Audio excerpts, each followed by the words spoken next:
Good morning mga guys. Ito na naman yung Ate March nyo. Magluluto tayo ng Bukhari rice recipe. Yung mga ingredients ko guys, ilagay ko na lang sa aking description box para makita nyo. At saka sa mga baguhan dyan, pwede kayong magtingin kung sa mga sahog na ilalagay ko dyan guys. Sa description ko lang ninyo makikita. Ayan. Ang daming proseso guys. Yan ang Bukhari rice recipe. Yung manok guys, pinakuluan ko na siya guys. Para yung, kumbaga ba, malambot-lambot na siya guys. Nakuluan ko siya ng tubig. Tsaka, nag-a-add tayo ng blend tomato. Ayan na. Pakuluan muna natin guys. Ayan. Yung mga pagkain dito guys, no? Ang daming sahog guys. Sa atin, pakulo lang tayo ng ano, dito. Dami pang mga sahog-sahog guys. Ayan, nag-a-add tayo ng tomato paste guys.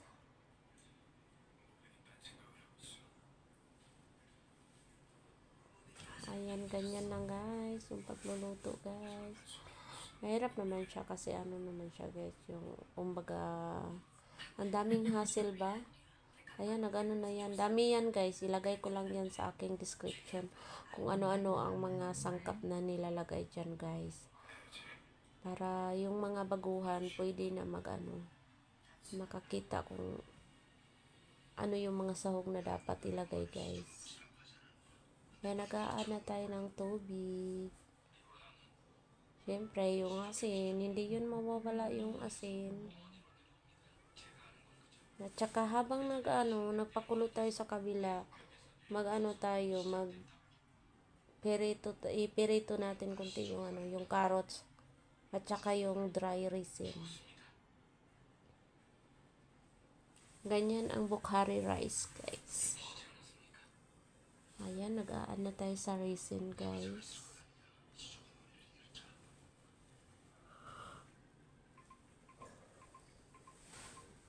Ganyan lang, guys. Pagod na yan, guys. Yung Ate March nyo guys, yung sakit-sakit na ng katawan. Ayan na guys, tanggalin na natin yung chicken guys papunta sa ano kasi i-oven pa natin yan guys, 'di ba? Ang hirap. Sobrang lambot na siya guys. Gustong-gusto yan sa amo namin guys. Yung sobrang lambot. Ayan, tinatanggal na natin yung cinnamon stick, yung mga dry lemon, tsaka ilagay natin yung rice na inano natin siya guys sa tubig ng siguro mga 30 minutes. Ganyan guys. Ayan na.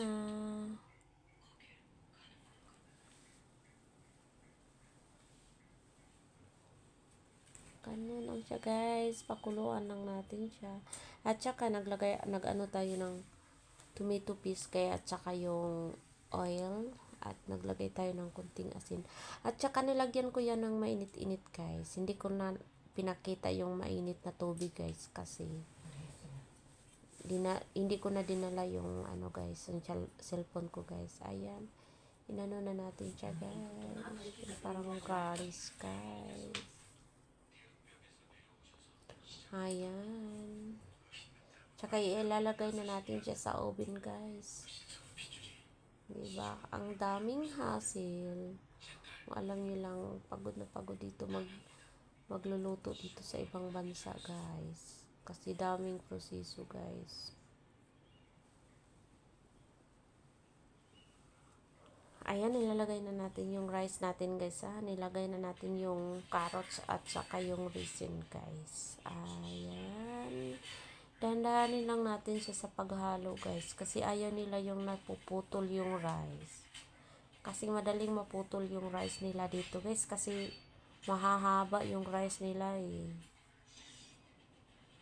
Ayan, ganyan guys. At saka, lagyan siya ng hot chili guys. Pero hindi ako naglagay.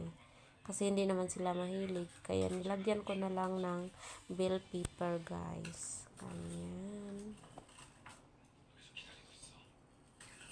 Lakas ko namang maghalo. Pag nangaputol yan, iiwan ko na lang. Saka takpan natin. Ganyan lang guys.